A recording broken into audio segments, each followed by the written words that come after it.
This is an analysis of section 6 of part 2. Okay, so we are starting from this little part here.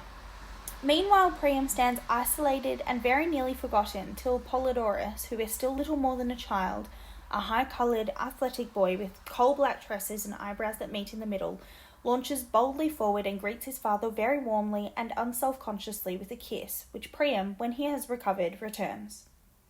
The others, one after another, follow, greeting their father and receiving his blessing, though they do not, like Polydorus, kiss him. At least outwardly respectful, they set themselves to listen.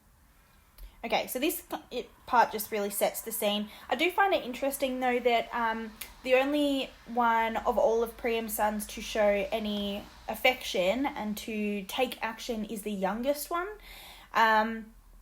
I think that says something about action being typically a character of youth, which we know Priam is not young, and he refers to that quite consistently, that, you know, it's unlike him to act like this, and it's really like not something anyone's expecting because he is old. So I just think that's a little interesting little passage there. But when they hear with growing alarm what the old man has in mind, they are filled with a misgiving that swells as the questions spread among them to outright consternation. How has he got hold of such a notion? It contradicts everything they have ever known of this grave and cautious figure who is their father. Okay, that's a nice little bit to highlight. Grave and cautious figure who is their father. Says something about how Priam is seen by his family, but also by the subjects that he is responsible for. So grave and cautious figure. Challenges all they have ever demanded of the man, father or not, who is their king. Okay, so this is challenging what they know of their king. A king whose stable is the envy of every prince in the known world does not ride in a wagon drawn by mules. A king does not, in his own person, negotiate and deal. He has a herald to do that for him, in a voice that is skilled and trumpet-like, professionally trained in the laying down of challenges and the making of proclamations. They turn from one to the other, all astir and eager to protest, but no one among them is willing to brave their father's temper and be the first man to speak. It's Deiphobus, the most smooth-mannered and eloquent of them, who steps forward at last. Okay, so again here we have a summary of what the king's role is, in terms of like how the king's role is perceived by his subjects. So basically this is a king who he's the envy of every prince, and therefore does not stoop to involving himself in like the way that commoners live, so a wagon drawn by mules.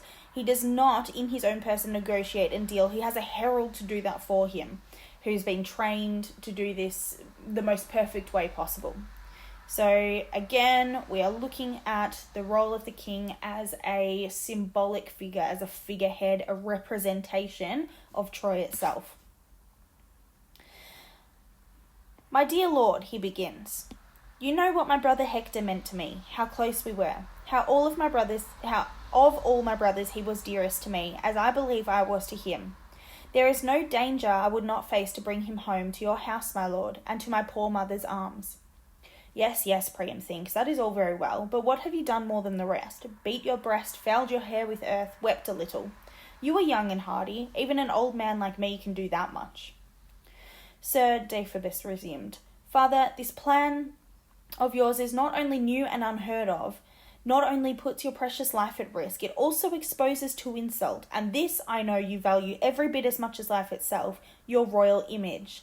Do you really imagine that a man who has no respect for the body of his enemy, for the laws of honourable behaviour before men and the gods, who in the frenzy of his pride and wrath, his madness, daily violates the corpse of the noblest hero our world has known, that such a man would not take delight in hauling down your kingly image and dragging that too in the dust? And what then of all you hold in custody? The sacred spirit of our city, the lives of each one of us.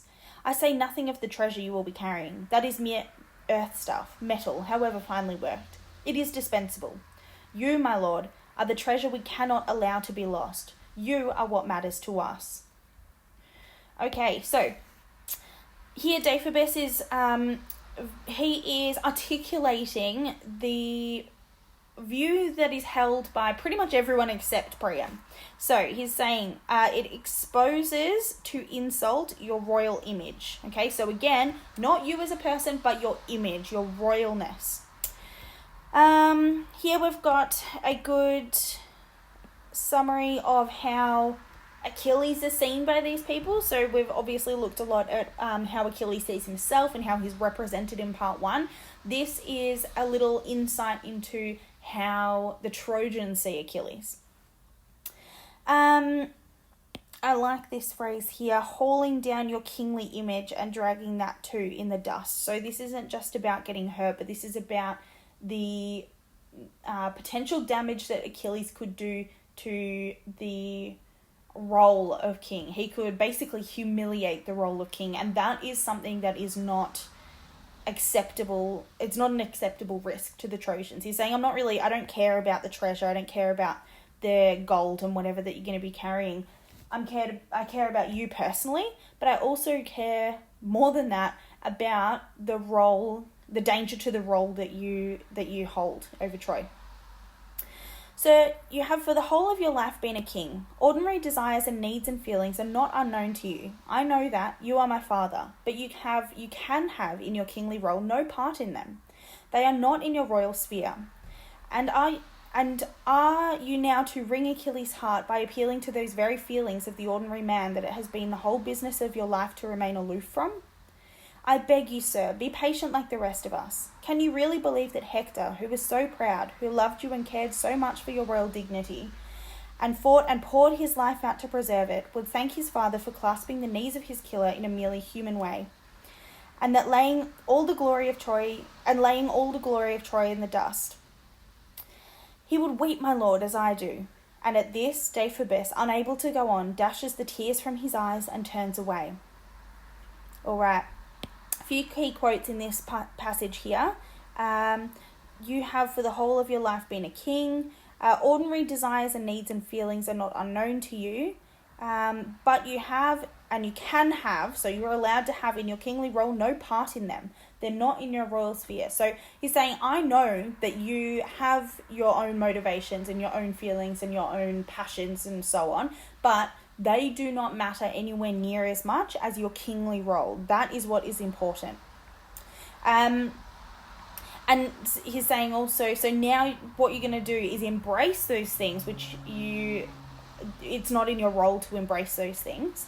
And you're going to appeal to those feelings of the ordinary man that you have been trying to avoid and remain aloof from your whole life. So remaining aloof from basically means rising above those things and separating yourself from that.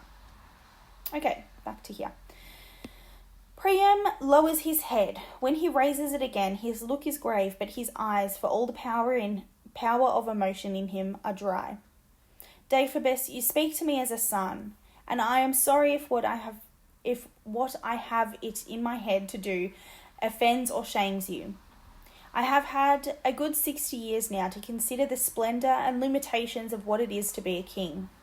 You speak too as a brother. I know how much you loved Hector and how deeply affected you have been by the loss of a man we all cherished and depended upon. You ask me to stand, as I have always done, at a kingly distance from the human, which in my kingly role, as you say, I can have no part in. But I am also a father.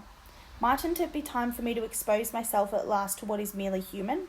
To learn a little of what that might be, and what it is to bear it as others do? I know I am an old man, feeble in body, and ill-equipped to go venturing out at this late date into a world of change and accident. But as you know, I am also stubborn, and I have not survived this long without a certain degree of toughness. Perhaps this, and he glances quickly in Hecuba's direction, is the time to show it. Okay, so this is Priam's rebuttal to his son's plea to basically not do what he says he's going to do. And he's saying, I have already considered the splendour and limitations of what it is to be a king. Okay, and he says, I know why you're asking me of this. You're asking me to do what I've always done, stand at a kingly distance from what is human. Kingly distance from the human is nice. But I'm also a father. So this is his stating his separate identity from that of a king, and this is what he's going to use to appeal to Achilles. The role as a father, that identity. And he's saying, mightn't it be time for me to just embrace what is merely human, to learn what that actually means to be, and to use my humanity to appeal to Achilles and to get what I need, which is Hector's body, and to give Hector and also Hecuba and the rest of his family some peace from that.